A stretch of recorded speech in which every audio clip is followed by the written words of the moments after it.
Hey guys, the new game Dark Souls just came out. Some guy in Japan had a fever dream where he was also being tortured the whole time, and he perfectly recreated it, and it turned out to be one of the best games ever made. So, I'm the strongest guy ever, so I'm gonna show you exactly how to win the game every time, and I'll even put in a bit of epic swag too. So first of all, you're in the Undead Asylum. The tricky part of this area is the ladder. What's weird is because you have to press the A button or X if you're like an idiot brained kind of a person to get on the ladder, unlike Call of Duty where you just move into the ladder and it works. So that's basically the first boss, and then you get to the big fucking ogre thing, but if you just shoot him in the head, he dies, I think.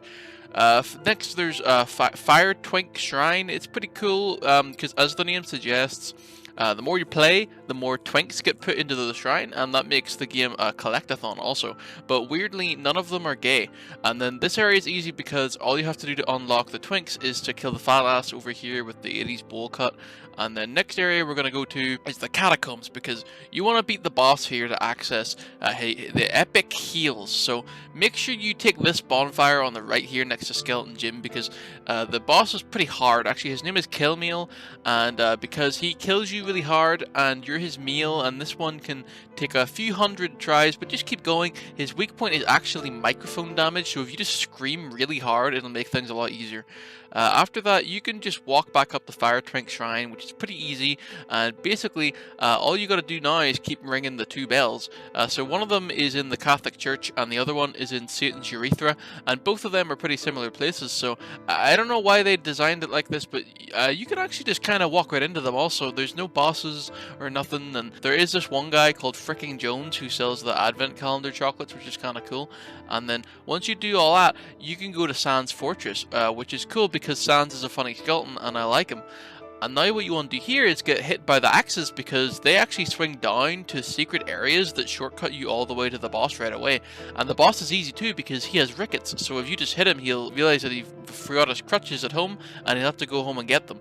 And then next you're in And/or Londo, which is actually the sister city to They Them Londo, but that was actually destroyed when Gwyn took over because he's an evangelical Christian. Now you gotta fight Sourbread and Dough, and they can be kind of hard if you're hungry, and you'll probably be fighting them for like years, so you gotta have lunch beforehand, and then it'll be a piece of cake.